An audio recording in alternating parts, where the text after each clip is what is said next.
अब देखो क्या हुआ, जो भारत की संवैधानिक विकास हुआ दो प्रकार से हुआ। एकदम शांत हो जाओ। भारत की संवैधानिक विकास करने दो प्रकार से हुआ। और जो संवैधानिक विकास हुआ, एक तो ब्रिटिश के अधीन मतलब कंपनी के अधीन जो नकेल कसा गया भारत का शासन, और दूसरा क्राउन के अधीन सम्राट के अधीन भारत का शासन था।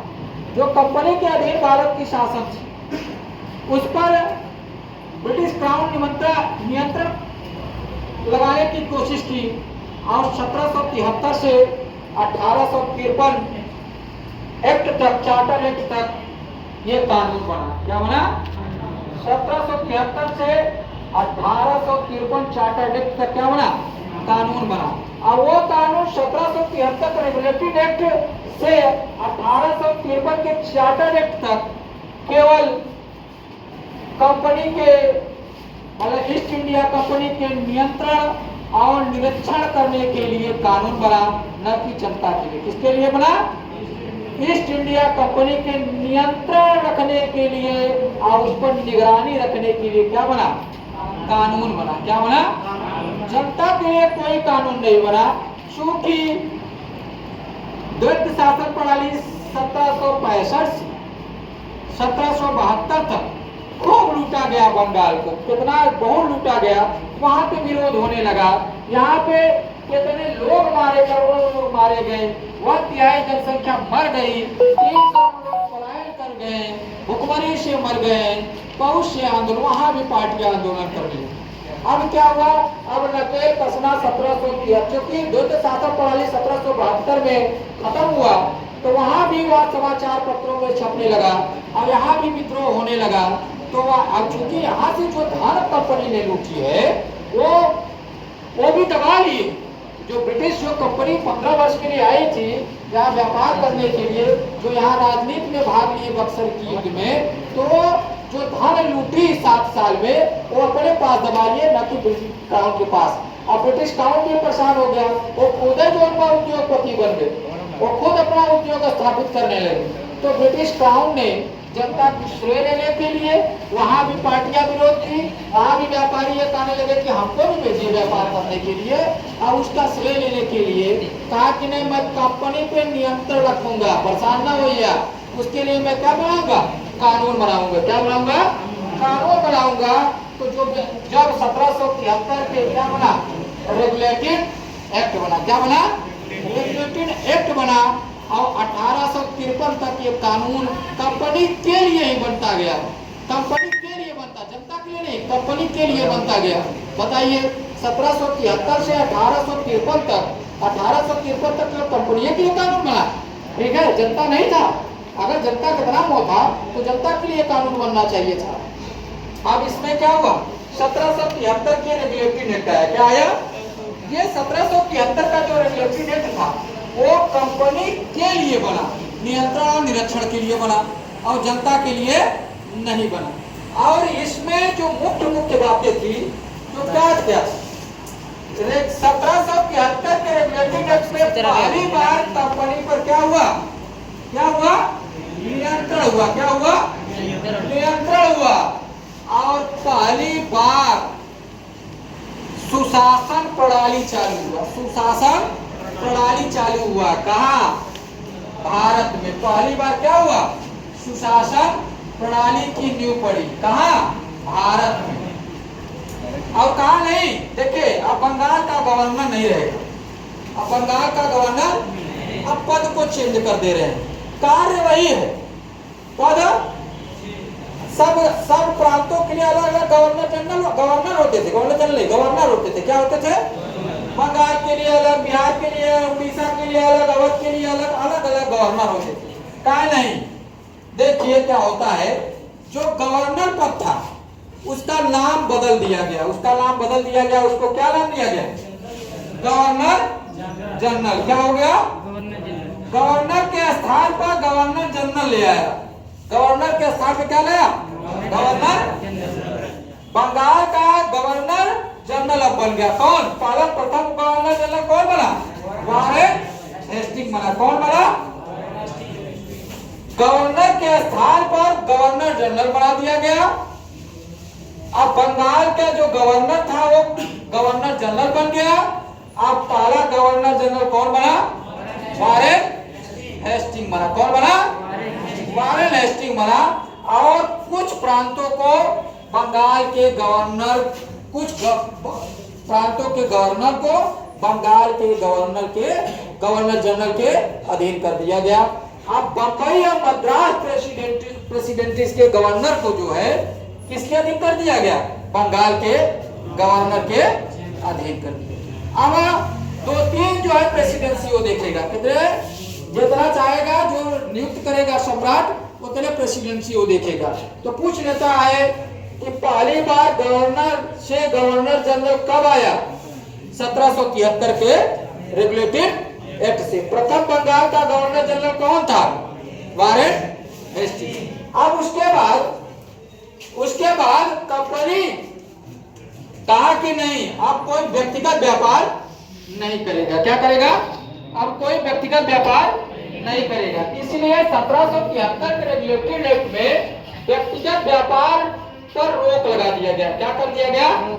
निषिद्ध कर दिया गया था। व्यक्तिगत व्यापार अब कोई कंपनी नहीं करेगी। कोई व्यक्ति अगर व्यक्तिगत व्यापार नहीं करेगा, जो करेगा ब्रिटिश क्राउन के अंदर करेगा, उसके नियंत्रण और निगरानी पे ब्रिटिश सम्राट या राजा के निगरानी में रखेगा।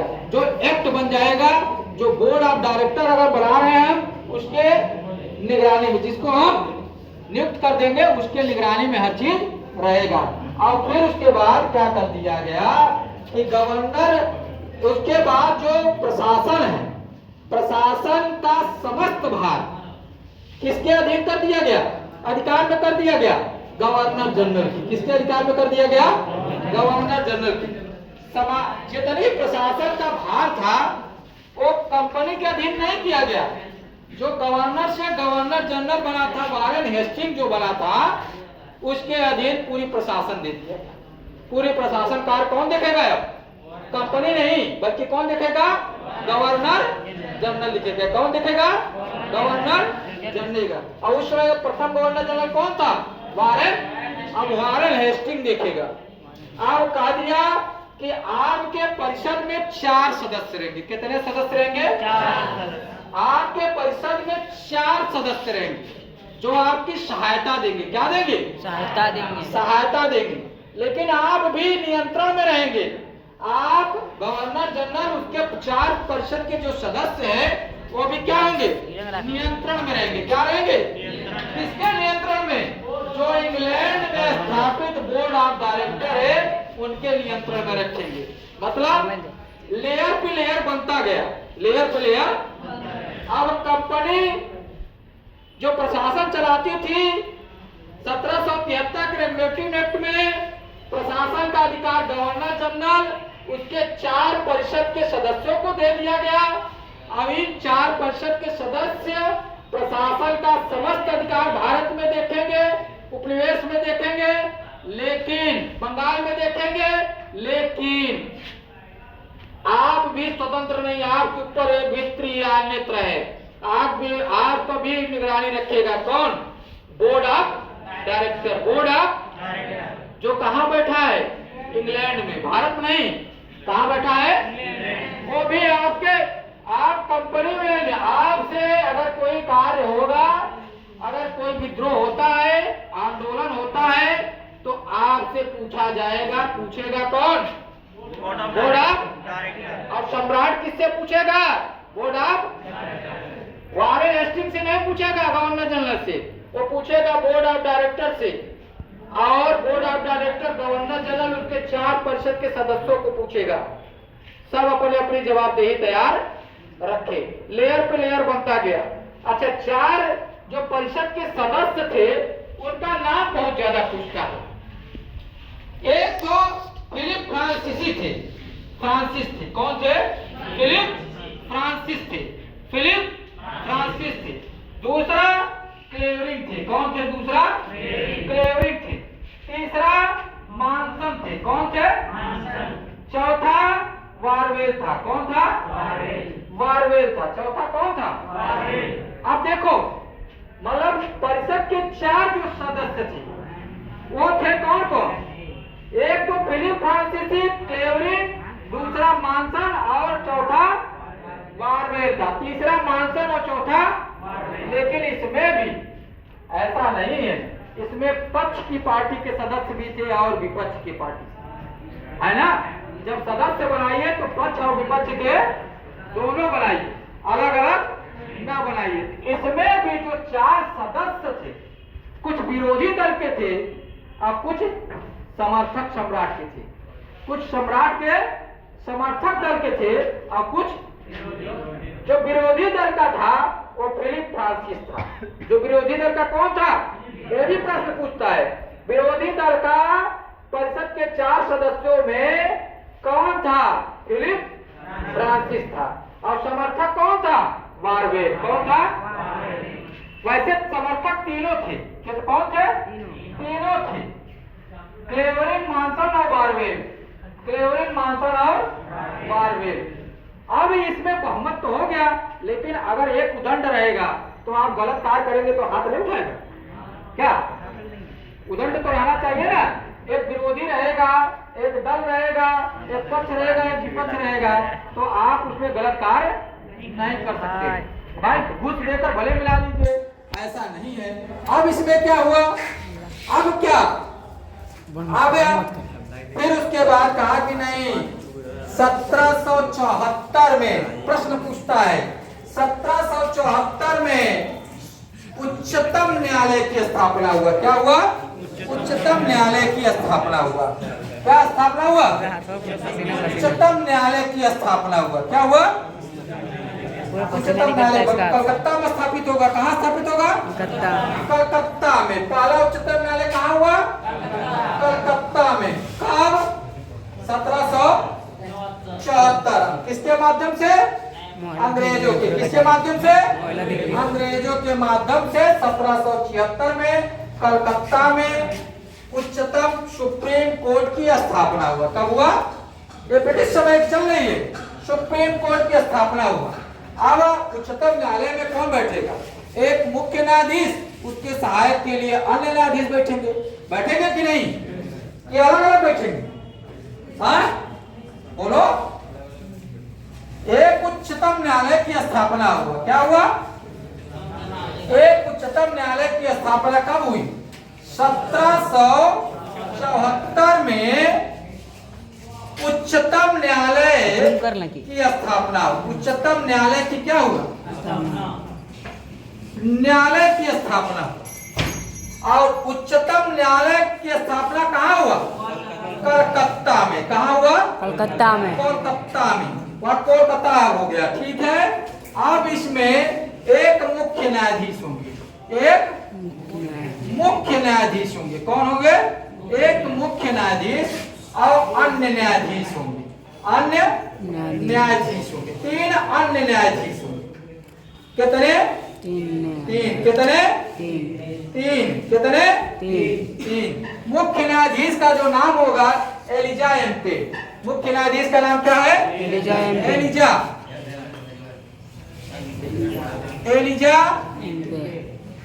एम्पे। मुख्य न्यायाधीश का क्या नाम है? Chambers, लेमेस्टर, hide. 3 अन्य न्यायाधीशों का नाम है चैम्बर्स, लेमेस्टर और हाइड। चैम्बर्स, लेमेस्टर और चैम्बर्स, यहां लिख दे रहे हैं, चैम्बर्स, लेमेस्टर और हाइड। चैम्बर्स,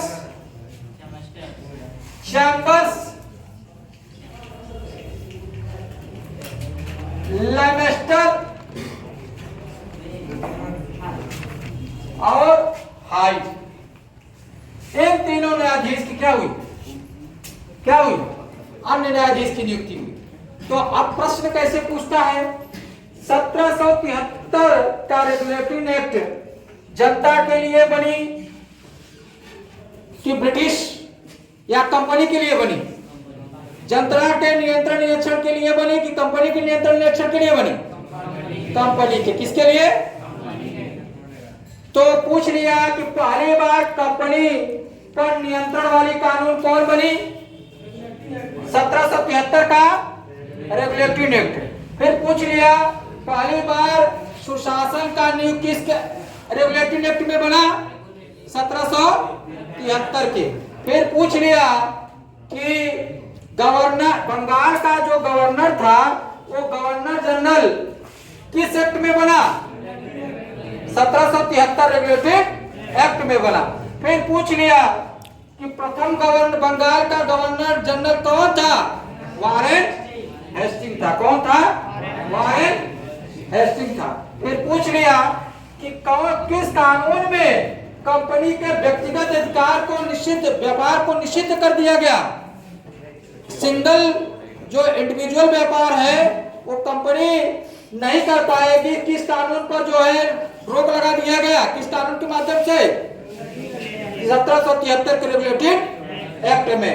फिर पूछ लिया किस कानून के समय समस्त प्रशासन का अधिकार कंपनी से छीनकर बंगाल के गवर्नर जनरल के अधीन कर दिया गया?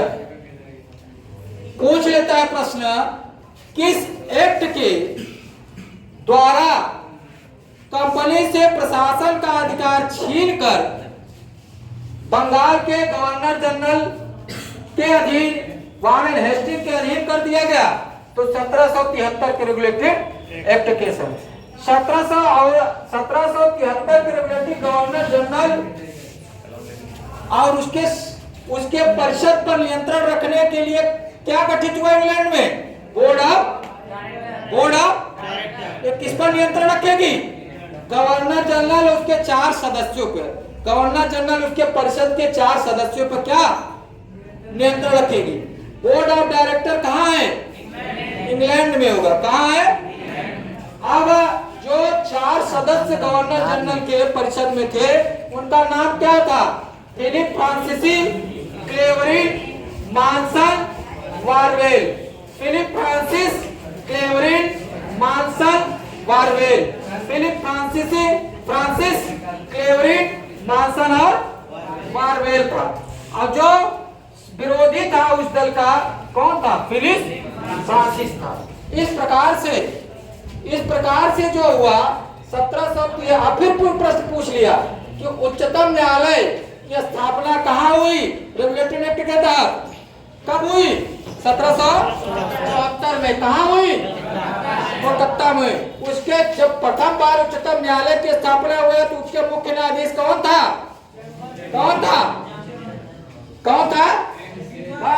एलिजा एम्पे। कौन था? एलिजा एम्पे।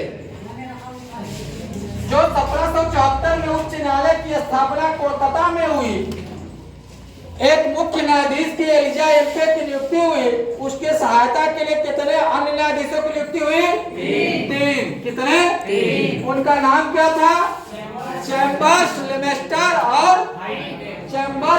और इस प्रकार से जो कंपनी पर नियंत्रण करने वाली पहली कानून था कौन था? 1773 का रेगुलेटरी एक्ट था। अब सुशासन प्रणाली का नींव पड़ेगी। उसके बाद और कंपनी पर धीमे धीमे जो है क्या हुआ? नकेल कसता चला जाएगा। ठीक है, धन्यवाद।